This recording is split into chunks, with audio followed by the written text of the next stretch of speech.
Nadine Kagi is a designer and DJ living in Zurich. She's also a very keen photographer. Right now, she's about to embark on the photographic adventure of a lifetime, exploring EOS. Nadine has come to South Africa to meet 4 top photographers and discover how the Canon EOS system can help her improve her photography. All I know now about photography, I know that from the internet or from books, and for me it's a big adventure to meet all those pro photographers and to learn from them. She'll be getting expert guidance in landscape, portrait, macro and wildlife photography, and coming back with some really good pictures. But first, Nadine comes to meet David Newton, technical editor of the Canon Professional Network, to find out more about what the EOS system offers and what it can do for her. So Nadine, we're going to talk about the Canon EOS 7D. This is a camera for the photographer that really wants to push their photography further. It features complete customization, so you can really tailor the camera to work the way that you do. It's got an 18 megapixel CMOS sensor, which is an APS-C size sensor. So this means you can capture really high resolution, detailed images. And being APS-C, it makes your lenses look that little bit longer. The camera also features a 19-point all-cross-type autofocus system, so that you can keep your subjects accurately in focus, no matter what they're doing, even when you're tracking them. And with that, there are 5 different focus modes that you can use to really suit the subjects that you're shooting.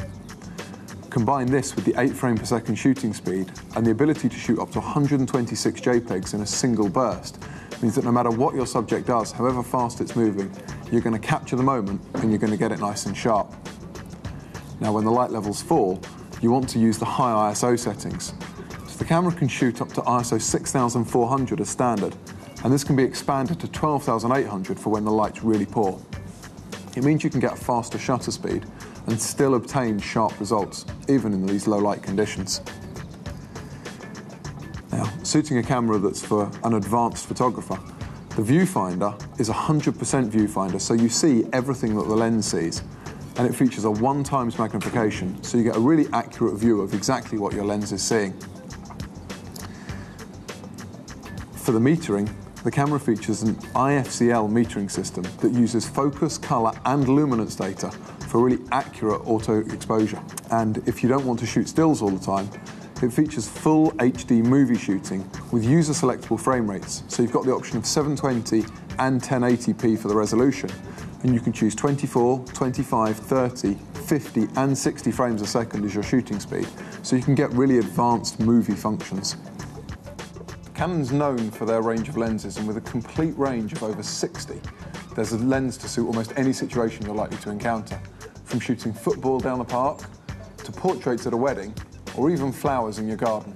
Standard lenses are exactly that. They cover the standard focal range and have a field of view similar to that of the human eye. This means they're great for most standard general-purpose shooting situations you're likely to encounter.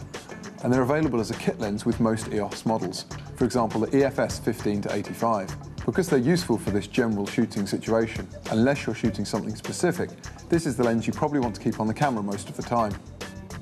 Wide-angle lenses, for example the EFS 10-22, are for when you want to get more in your shot, or when you want to add some strong perspective to create drama in an image. With a wide-angle lens, you can step back from your subject and include some more of the environment, or you can get close and add quite a lot more power to the picture. Sounds like that would be perfect for landscapes. Exactly that. They're great for shooting landscapes because they allow you to capture a sweeping vista. Telephoto lenses can be used to bring a subject closer to you or to pick out details in a scene. Lenses like the EFS 55-250mm will make it easy to do this. If you've got a very distant subject or one that you can't get close to, then a super telephoto lens is what you need. These lenses have a focal length of 300mm or longer, like this EF 500mm f4. They're regularly used to shoot sports and wildlife, as they allow you to gain a shallow depth of field and make your subject really stand out from the background. The Canon extenders are available in 2 strengths, both 1.4x and 2x magnification, and they can be added to a selection of the Canon EF lens range. They effectively lengthen the focal length of your lens. So for example, if we take this EF 1.4x and we add it to a 500mm f4 like this, we end up with a focal length of 700mm. Macro lenses are for photographing smaller subjects. A true macro lens gives life-size reproduction, where 1 centimetre in real life is recorded as 1 centimetre on the camera sensor. The L series 100mm macro lens is a great example of this. It allows you to get in close and so concentrate your lens on small subjects like insects and flowers. Can you use them to shoot anything other than pure macro? Yes, you can actually. The macro lenses, like the 60mm and the 100mm, are a great focal length for shooting portraits as well. For landscape and architectural photography, the tilt and shift lenses are great because they allow you to control perspective and so avoid the problems of converging verticals. You can also adjust the plane of focus of the lens and so finely control the depth of field in your image. The TSE 24mm f3.5L Mark II lens is a great example of this, and with that focal length, it's brilliant for capturing landscapes or architectural shots. Most EOS models feature a built-in flash. While the built-in flash is great in many situations, if you want to move your flash techniques on a little bit, you need to consider some of the external speedlights. Now, while most people think that flash is only useful when the light levels fall, in truth it's really good when the sun's high and the light levels are bright. You can use an external speedlight just to add in a little bit of extra light and so fill in some of those harsh shadows and create a more pleasing or flattering result, particularly when shooting portraits. The smallest and most portable of the external speedlight flashes is the 270EX. This is a lot like a more powerful built-in flash, but it also offers the ability to tilt the head up and so bounce the flash off a ceiling or a wall to create a softer result. As your skills with speedlights improve, you may want to consider the 430EX Mark II. This is not just a more powerful speedlight, but also offers other advantages. For example, you can use it not just as a single speedlight, but as part of a wireless multiple flash setup, where it can act as a wireless slave. When might I use that sort of setup? Well, you'd use that sort of setup if you're photographing a portrait, for example, where you want a light coming from the front, and perhaps a second light coming from behind. For situations where you want full control of your flash, or where you're looking to make use of advanced speedlight techniques, such as second curtain sync or strobe flash, the 580EX Mark II will fulfill all your needs. Now, while the external speedlights are great, if you're more interested in the macro world, then you should take a look at the MR14EX. This is a macro ring light designed specifically for use with the macro lenses. It will provide a nice, soft, even illumination to your small subjects. It can also be used as a wireless master to control slave flashes in more complex flash arrangements. Okay, Nadine, well, that's all the equipment. I'm sure you're going to go and get some great pictures. Thanks, I'm looking forward to it. With the EOS system to support her every step of the way, Nadine's journey starts in the Cape's beautiful wine-growing region, where she joins up with travel photographer Dwayne Howard. Dwayne begins with some basics of composition. So here we are amongst the vineyards, early morning. It's beautiful. It is beautiful, isn't it? Yeah. Basically what rule of thirds is that the image is divided into 3 sections. So you've got your bottom section, your middle section, your top section, and then you've got your left-hand side, right-hand side, and middle section. And if you can just visually imagine those lines crossing over each other, what it does is it gives you 4 points where those lines meet, and those people refer to as the power points. If you put your subject matter on any one of those 4 points, it's just going to create a stronger image. Here's a perfect example where you've got the lower section being the vineyards, the middle section being the water, and the background, the top section would be your background, which would be your mountains. And then you can maybe use something like one of these pillars to put in one of those PowerPoints, or you could use the tree to put in one of those PowerPoints, just so that there's something to focus on so it doesn't just become very busy. So what I've decided on this shot is to put on a 10 to 22mm wide angle lens. The reason why I've done that is because it accentuates the perspective, gives you more depth to your images, especially it accentuates the leading lines. As far as the body's concerned, I've gone with aperture priority, just because in a landscape like that, you want to have as much depth of field as possible, to have from the foreground into the background all in focus. So I've put it onto either f16, f22, somewhere like that.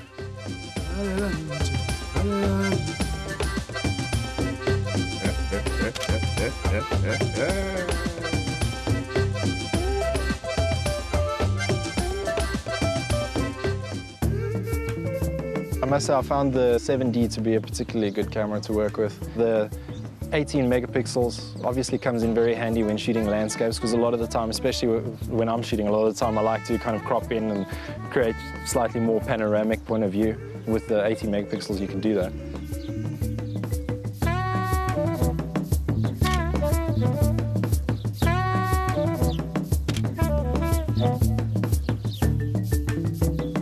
For shooting in black and white, Nadine simply switches to black and white picture style.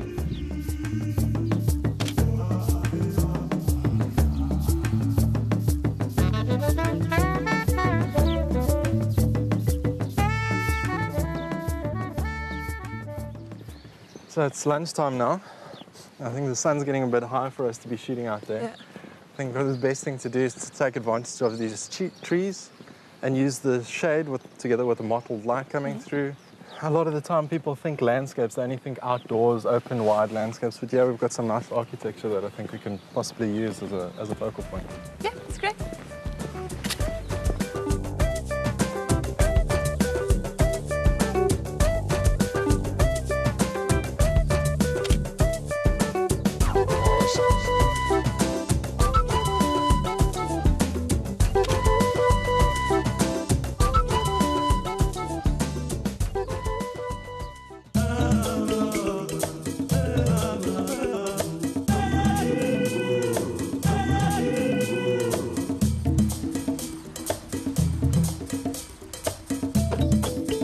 Another thing that's very important about landscape photography is your filters. You've always got to have a good range of filters, your ND filters, your graduation filters, and I think for this, a polarizing filter is going to come in quite handy.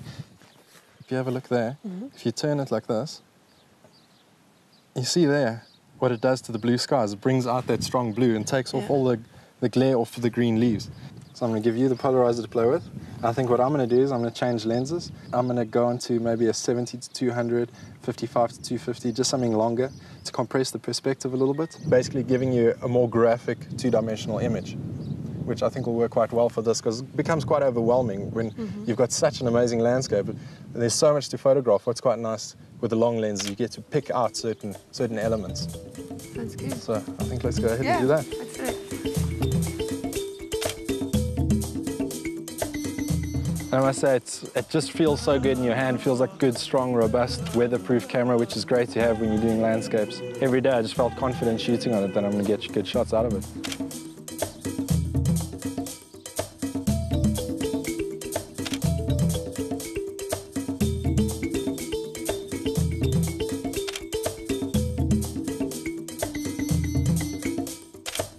To get a nice sunspot, what you need to do is you just shoot on a higher f-stop number. F16, F22 is going to give you a nice star, whereas if you're shooting on a wider aperture, it's just going to basically be white and blown up.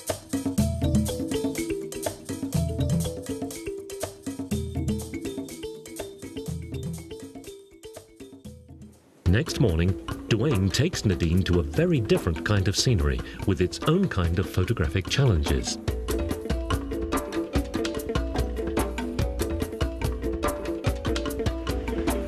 So with the waterfall shot we're going to be doing now, obviously our main concern is to ensure that we've got the right shutter speed. So to do that, we're going to set the camera onto shutter priority. I think to get around 1 second should give us a nice blur of the water.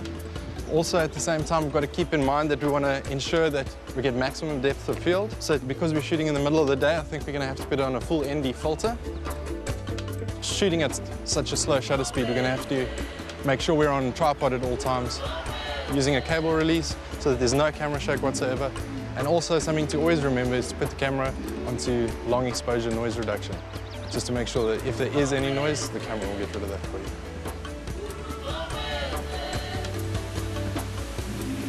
I think we've got some interest in the foreground. The colors on the rocks are quite nice, and you've got the falling water right in the foreground. I think that blur will create a nice effect and lead the eye nicely into the image. So, won't you pass me my camera, please? I'm just going to pop it on the tripod. Cheers. Thank you very much. So I've got my image framed up. What I'm going to do is just put the body onto TV mode so that I can set my shutter speed onto 1 second, just so that I'm 100% sure we've got enough blur in the water. Also just need to set the ND so that we've got nice f-stops that we're working with. Put it on the eyepiece cover to ensure that we've not getting any light leaking into the body, then I think we should be good to go.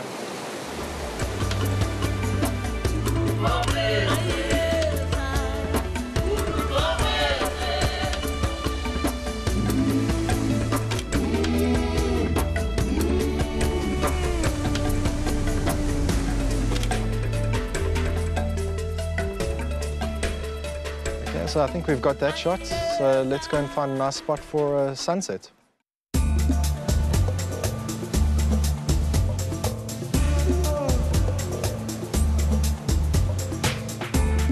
The day ends with the landscape that no photographer coming to Cape Town can ignore.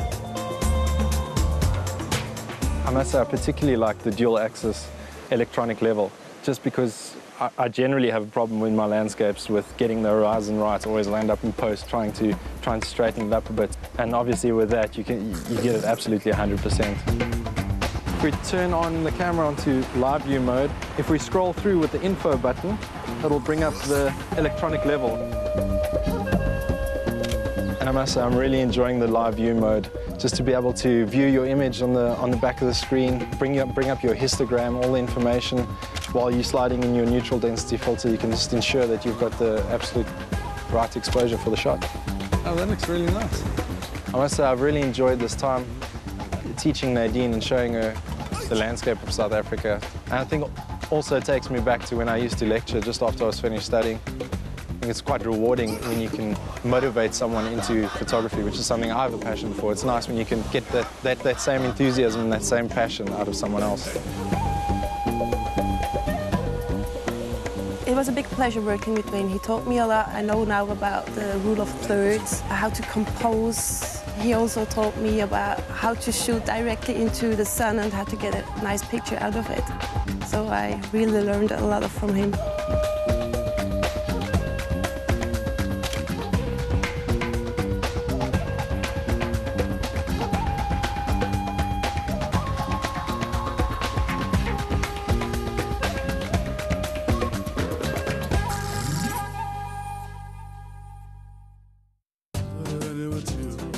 The next stage of Nadine's adventure is in the company of Lambro, one of South Africa's leading people photographers. So Nadine, today I would like to take you to this township called Khayelitsha, just out of Cape Town at New Crossroads, where I've met and have been invited to take pictures of these kids, and it's a project that's very close to my heart and it's very interesting. So today we'd like to shoot a series of portraits in their homes, and then after that they're playing a soccer game. I've seen the kids and they're great.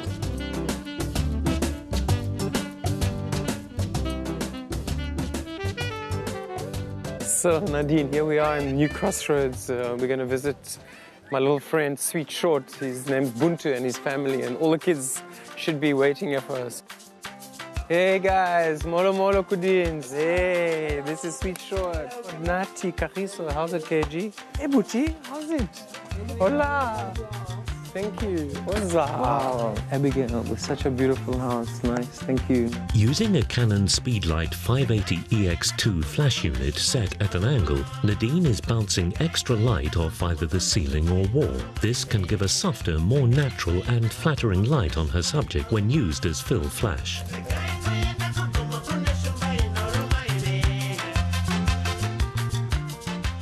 What I find as well very useful is utilizing the orientation linked AF points, which enable you to go from a vertical to a landscape or vice versa very rapidly, and assign my camera settings to a custom mode, and I can successfully come back to them very rapidly. The other thing I like about this camera is that we've got an extended battery grip. We can utilize it in the landscape and the vertical. All our controls are there and we've got extended battery life. It's a great asset. What I was thinking of, what's really nice is if we set up these guys here somewhere, this really works quite nicely. I think the colorway that we have for the contrast is really nice. And I think also very important, the light. We've got really nice light this morning. Wow, Nadine, so what you have is the 135 f2 shallow depth of field, an L series lens, beautiful, crystal clear, super sharp. It's like a candid portraiture lens. You can step back away from your subject. Your depth of field will always be very shallow. It's just a brilliant lens. So what is also great is that we've got 3 various custom modes that we can assign various camera settings to.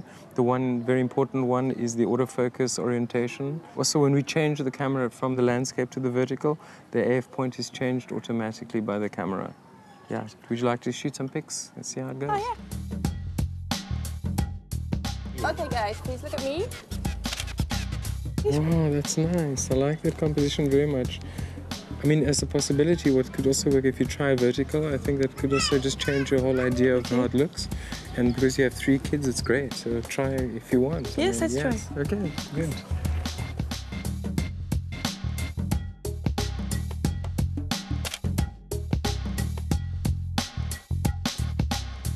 I think portraiture is probably also a very difficult discipline, and it's all about choosing your subject matter. And one looks essentially for character in people that you're photographing, and the kind of honesty that is projected from the person and the personality that is conveyed through what you see. And I guess it's also one's own responsibility to accurately depict that in portraits.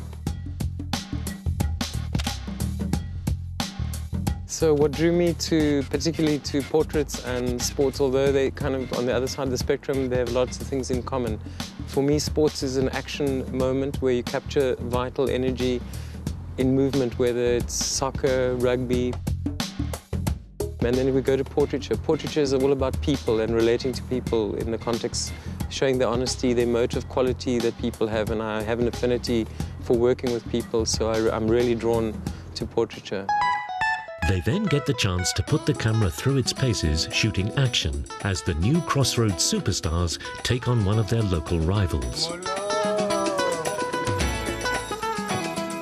The fact that one can work and express oneself in movement, and I think it's very important in sport, but similarly in the realm of portraiture, that you're working with people in a way that's very rewarding in terms of what you get out of people, and especially in photography as an art form. It's just a fraction of time, and yeah, unless you said you're watching a professional game, he has a corner. Yeah, it's just anything can happen all of the time and different things. So you almost want to get the innocence of the game and make it fun.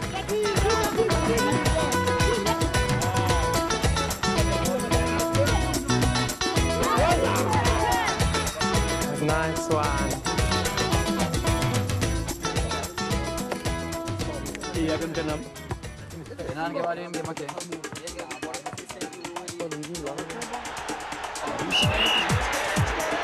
To shoot the action, Nadine is using AF point expansion in the AF menu. With this, she can select a primary AF point, but as the subject moves, the surrounding AF points automatically assist the main point to keep track of the subject. What is vital in sport is understanding the nature of the sport, so you can predict the action that's going to take place.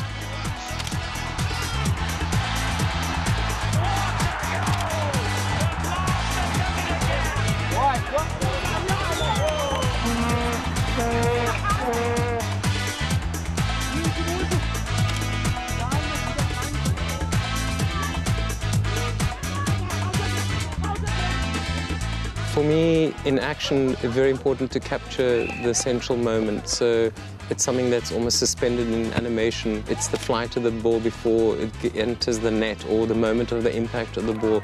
So it's just the vital energy that's conveyed, and you get a sense of the whole drama. So it's like shooting an entire film, but you've only got one picture to tell the story.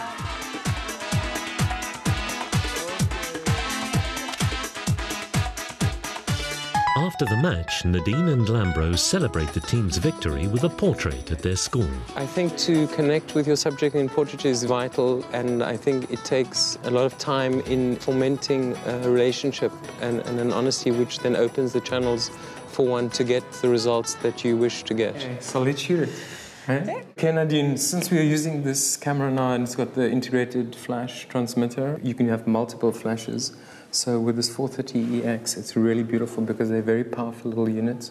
You can put them anywhere you want, position them, and with the wireless firing mechanism, they're just really wonderful to use, So what I want to do is I want to replicate the power of that source light through the window. I'm going to use this on a 2-to-1, so this will be my main light. You will use that as an auxiliary fill light on the side just to fill in the shadow detail. So we're going to just set up the flash. If I can just show you, I'll just use this pop-up. I'll take this up here and... Okay guys, sports stars, team, come superstars, Rosa, Rosa, Essia! They shoot them. Okay, that's it. Be smiling. Happy, happy. Superstar. Smiley, smiley. Come, guys.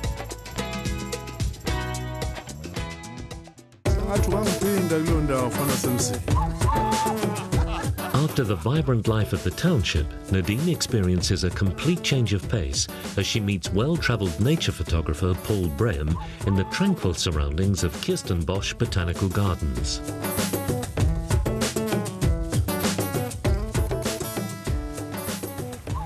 Hey Nadine, welcome to Kirstenbosch Gardens. Thanks. Come and have a look here. This is why I brought you all the way up here. The sun's just risen. We're in a really beautiful place, and we've got South Africa's national flower, which is the protea. And of the proteas, this is the king protea, which is the big, beautiful, dramatic one. We're starting with quite a wide-angle lens. It's a beautiful vista, and we want to capture the flower in its environment. I want to catch that gentle light that's just touching the top of the bushes and trees in the distance. Now, one of the challenges here is the fact that I've got the sun coming up right in the background. Yeah.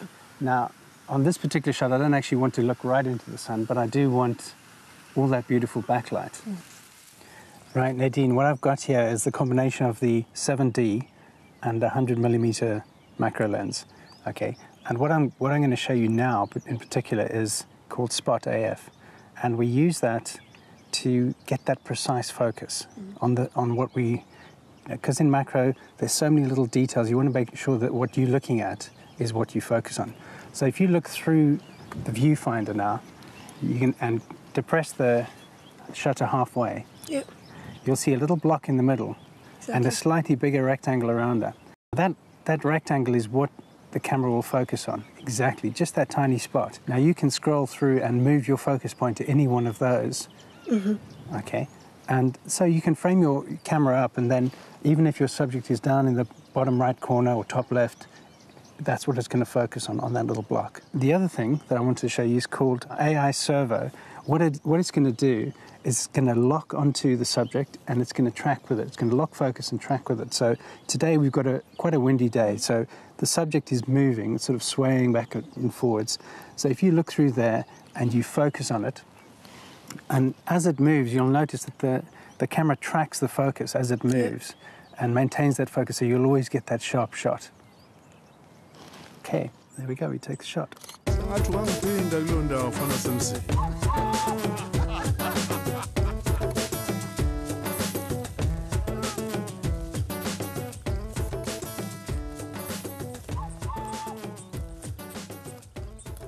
Okay, Nadine, it's kind of midday here in the gardens, and we still want to keep working, and everything's starting to get really bright and overexposed looking.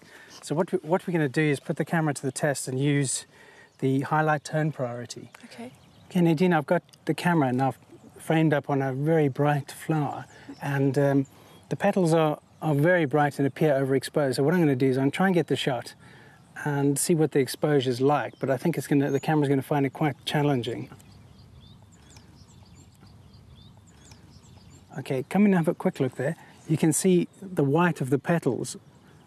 It's flashing, which is telling me that it's all overexposed there.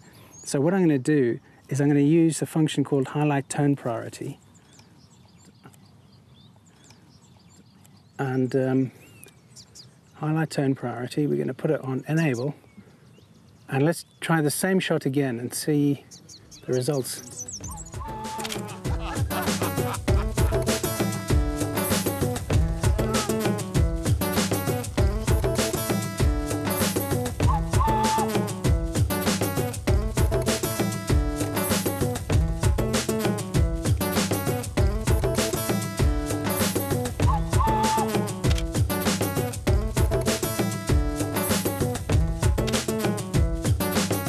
You always start with trying to show what the thing really is, and then as you work into it, you peel away the layers, you get into that whole abstract. you know, you go beyond the obvious and you start looking for those kind of wonderful colors, wonderful shapes that you don't notice with your naked eye, that only jump out at you when you've got a macro lens in your camera.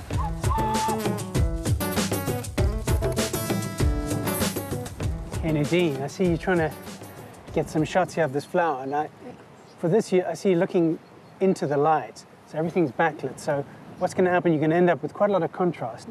So first of all, you've got this lens hood on, which is helping with a flare coming into the camera, which is definitely a good tip. The next thing to do is to give you some light with a reflected. So this is going to fill up the shot and make it more interesting and kind of make that flower jump out. Looks great. Thanks. So what are you looking for specifically if you'd like to shoot a nice macro? Well, in a place like this where everything is kind of green, you want to look for colors that stand out, and this is a very good example. You've got really bright yellows and oranges and reds, so you've got 3 different colors and the background of green. Or you paint a picture of different colors, and you find a blue plant in the background or a pink one with an orange in the front, and that one in the background you put out of focus, and it becomes a patch of beautiful color. These pink and purple flowers here, these are really delicate flowers, and they make great wide shots. You've got your wide angle lens on there and getting close in and showing the detail of the foreground. Paul then takes Nadine on another kind of macro shoot with subjects that move. Right, we've come to Butterfly World today to try out some new techniques, and one of the techniques today is going to be working without a tripod. Now, macro work or close-up work without a tripod is very, very challenging. So we'll start with choosing our aperture first, which we'll be going for nice wide apertures to get narrow depth of field, get everything in the background out of focus. We'll choose that. We'll then move on to speed, choose our shutter speed, which will be always in relation to the lens you're using. So if you're using a 60mm lens, you'll use a 60th of a second as your minimum speed. If you're using a 100mm lens, you'll use a 100th of a second as your minimum speed. Quite straightforward. And lastly, once we've got those 2 decided on, we will use the ISO to make sure our exposure is then correct. So if you'd like to get these nice motion blur effects on the butterfly's wings, what shall I do then? What you need to do is you need a fairly slow shutter speed, but you don't want to go too slow because then the whole butterfly is going to be blurred, not just the wings, and you want to avoid that. So you'll go back to that rule of the slow shutter speed will be according to the size of the lens. So that way you should be able to get the body of the butterfly nice and sharp, and yet the shutter speed is slow enough to give you a blur.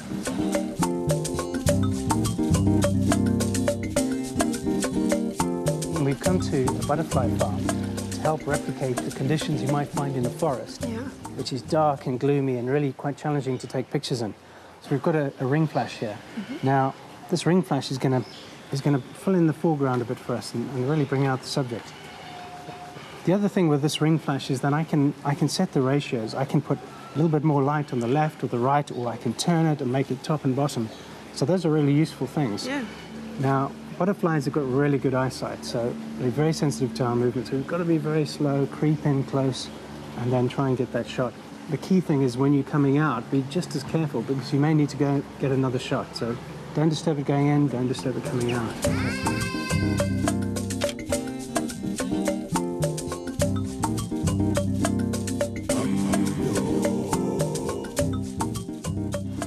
The 7D is a great camera for any photographer. Its combinations of features, fantastic. It's got a high resolution image sensor, great for picking up all the detail in a macro subject. Then it's got fast frames per second, and that combined with the AF features just make getting a moving subject, well, a breeze. Then you've got the build quality, solid, weather sealed, fantastic for outdoor photography.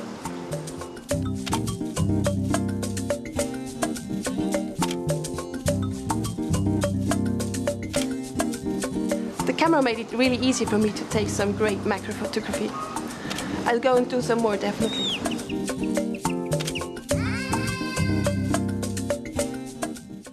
Nadine moves on to meet marine biologist and wildlife photographer Fergus Kennedy. So Nadine, we're at the coast here in Gansbaai, and if you come with me, I've got something pretty surprising to show you. we've got here. These are southern right whales, and they've migrated up here from feeding around the Antarctic. They swim up here, and because this is a good sheltered bay, they can breed here. There's mating, you can see the calves, mother and calf there. Even the calves are quite big. They're kind of anything from about 4.5 metres to 7.5 metres long. Brought a variety of zoom lenses with me today, 100 to 400, which gives you the best reach you can really, you know, for the money. You can get in nice and tight, gives you plenty of reach, get really close to your subject with the 400mm end, zoom out a little bit for a bit more context to your image.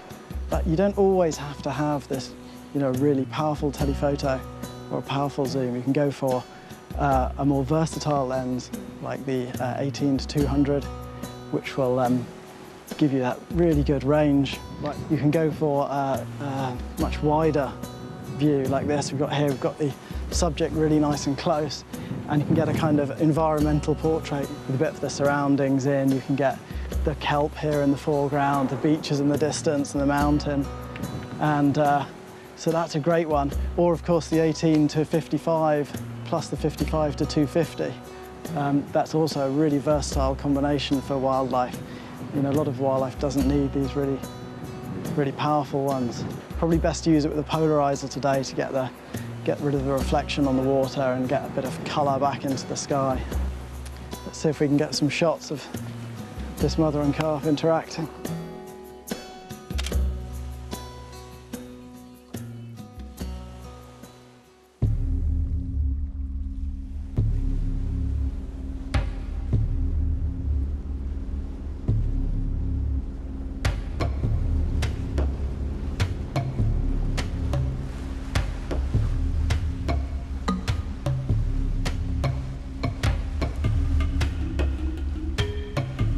If we're lucky, we might even see them breaching, which is when they jump out of the water. That would be very nice. You have to have really fast reactions to catch that one on your camera.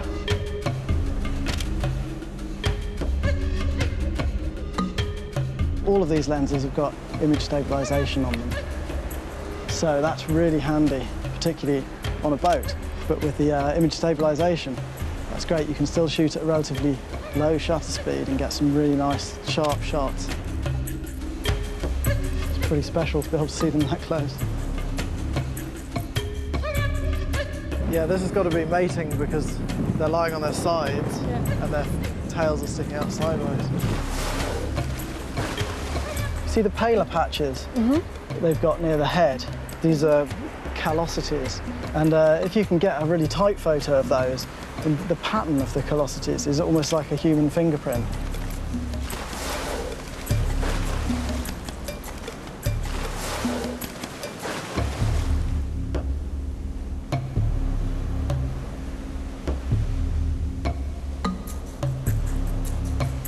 Yeah, this animal is probably about maybe 13 metres or so.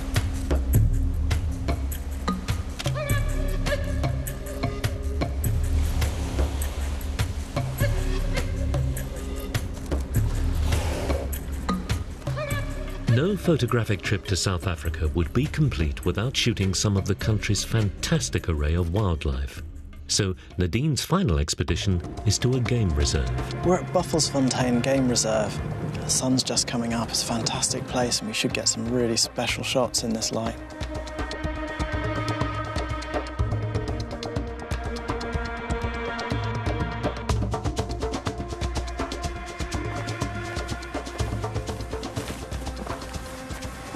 We've come to this game reserve.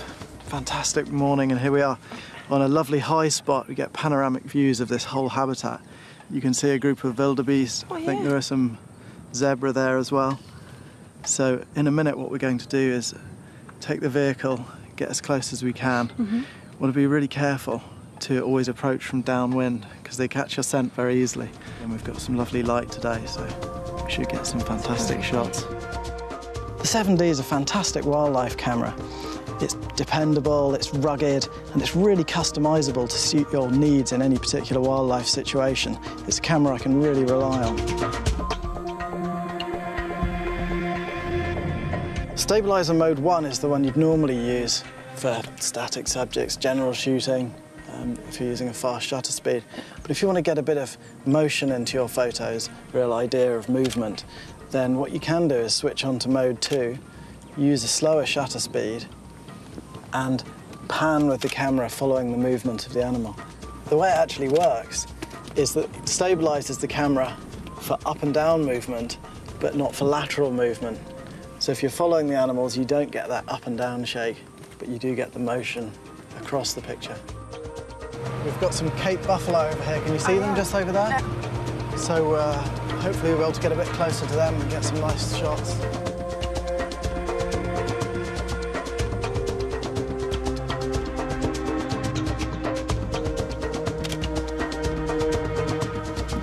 So Fergus, what are you using this extra grip for? Well, there are a few things that this is useful for. It helps the balance of the camera when you've got a long lens on. So you've got a little bit more weight here. Holds 2 batteries, so you can keep on shooting for longer before you have to change battery. And also when you're shooting in portrait orientation, you've got a grip, nice and comfortable with a heavy lens. You've got the shutter release there, and you've got the control wheel there, so everything's at your fingertips. It's good to know that, just to be ready for when the action starts.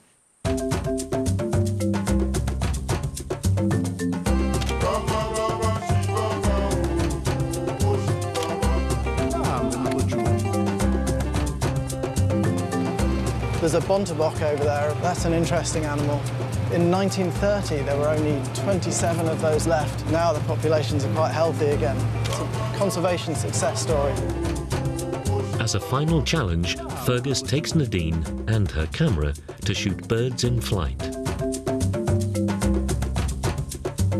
On the 7D, we can use the AF on button to control focus. Now, the way we do this is we press the Q button for the quick control screen, and then we move down to custom controls. Select custom controls, and here we can assign the function of the shutter release button, the AF on button,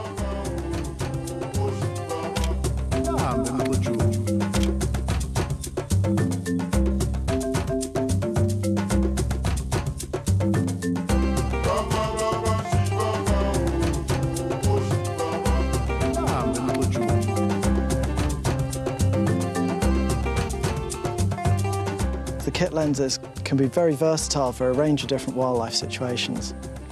You have right from a wide situation where you want to get the animal in its habitat to a much closer, tighter composition.